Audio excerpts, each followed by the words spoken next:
नमस्कार बंधुरा गुजरातेर आहमेदाबाद থেকে প্লেন যাচ্ছিল লন্ডনের দিকে।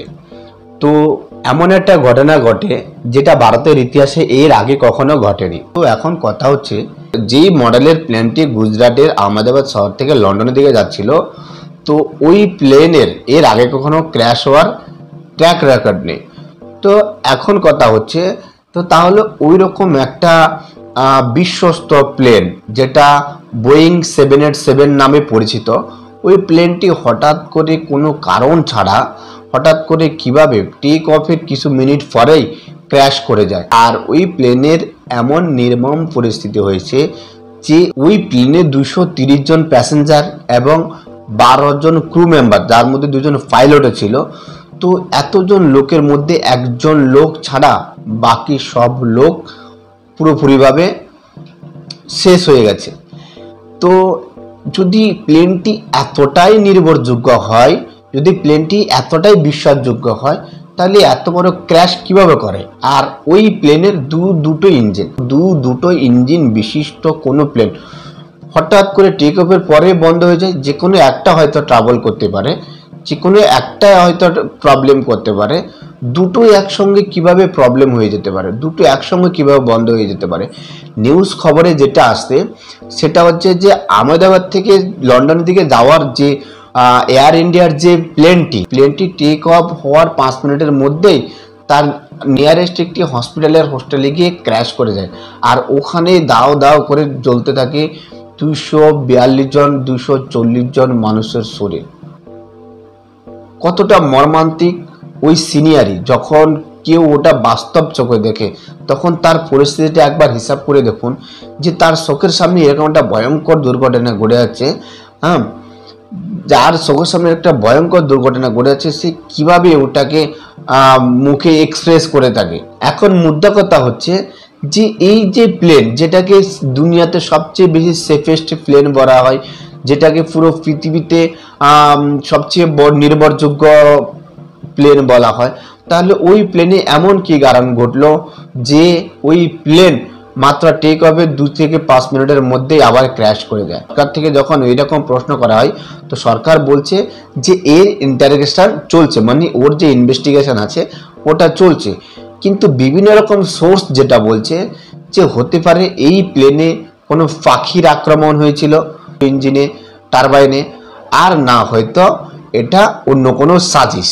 কিন্তু আলটিমেট যে সঠিক কথাটা কি, ওটা এখনো অবধি কেউ গ্যারান্টি দিয়ে বলতে পারছে না। কিন্তু এখানে আমার একটা প্রশ্ন হচ্ছে যে কিছুদিন আগে যখন পাকিস্তানের সাথে ভারতের যখন অপারেশন সিন্দুর হয়েছিল, তখন পাকিস্তানকে বিভিন্ন রকম আর্মস, ড্রোন এগুলো সাহায্য করেছিল তুর্কি। তো সেই পরিপ্রেক্ষিতে ভারতীয় সরকার তুর্কির যে আমাদের যে এয়ার ইন্ডিয়া যে কোম্পানি আছে, ওই কোম্পানির দেখভাল করতো তুর্কি টেকনিক বলে একটা কোম্পানি আছে, ওটা দেখভাল করতো। তখন ওই কোম্পানিকে ভারতের যে এয়ার ইন্ডিয়ার যে সার্ভিস ছিল, মানে এটাকে যে ওর যে মেনটেনেন্স দেখভাল করার যে দায়িত্ব, ওটা তুর্কি টেকনিক বলে একটা কোম্পানি আছে, ওটাকে দিয়েছিল। তো অপারেশন সিন্দুর পর থেকে ওই কোম্পানিকে এই সার্ভিস থেকে বাদ দিয়ে দেওয়ার একটা কথাবার্তা চলছিল। আর বাদ দেওয়ার একটা নির্দিষ্ট সময় নির্ধারণ করে দেওয়া হয়েছে যে এত সময়ের মধ্যে ওরা এই কোম্পানি থেকে, ওরা ভারতের এই এয়ার সার্ভিস থেকে বিদায় নিয়ে নেবে। তো কোথাও না কোথাও এখানে একটা ডাউটের বিষয় হচ্ছে যে না জানি তুর্কি থেকে কোনো ভুল হয়নি, তো তুর্কিও বা চাইছে যে এরকম একটা হাদসা হয়ে যাক, যাতে করে এদের কোম্পানির যে একটা প্রতিশোধ বা তুর্কির ভারতের উপর যে একটা প্রতিশোধ, ওটাও একসাথে মেনটেন হয়ে যাক। এটা আমার একটা চিন্তা ভাবনা, এটা সঠিক বলে আমি বলছি না, এটা একটা চিন্তা ভাবনার মধ্যে পড়ে।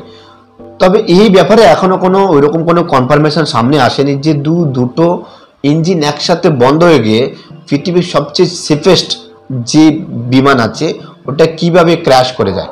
তো এর উপর আরো অনেক বড় ডেভেলপমেন্ট সামনে আসবে, ঠিক আছে, যে কি কারণে এরকম একটা প্লেন ক্র্যাশ করেছে।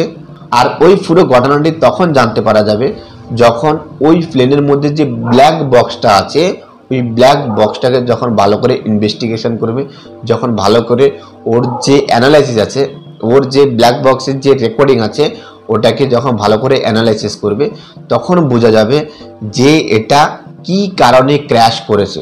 তখন হয়তো হয়তো ব্যাপার ভিতরে ভিতরে নিপটেও যেতে পারে, যে বলতে পারে যে এটা এমনি সাধারণ অ্যাক্সিডেন্ট ছিল, না হলে এটা এইরকম কোনো সাধারণ ব্যাপার ছিল, কোনো ষড়যন্ত্র ছিল না। হয়তো আমরা ওটা ভালো করে জানতে পারবো না, কিন্তু কোথাও না কোথাও এতগুলো জীবন একসাথে চলে যাওয়া, হ্যাঁ, এতগুলো জীবন একসাথে চলে যাওয়া সত্যিকারে এটা একটা বেদনাদায়ক ঘটনা।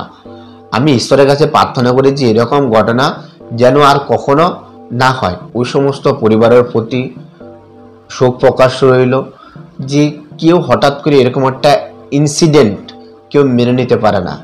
তো বন্ধুরা, এই ভিডিওতে এইটুকু। যখনই এই ব্যাপারে অন্য কোনো বড় ডেভেলপমেন্ট সামনে আসবে তখন আমি আপনাদেরকে ভিডিও বানিয়ে বলে দেবো। এই ভিডিওতে এইটুকু। ধন্যবাদ।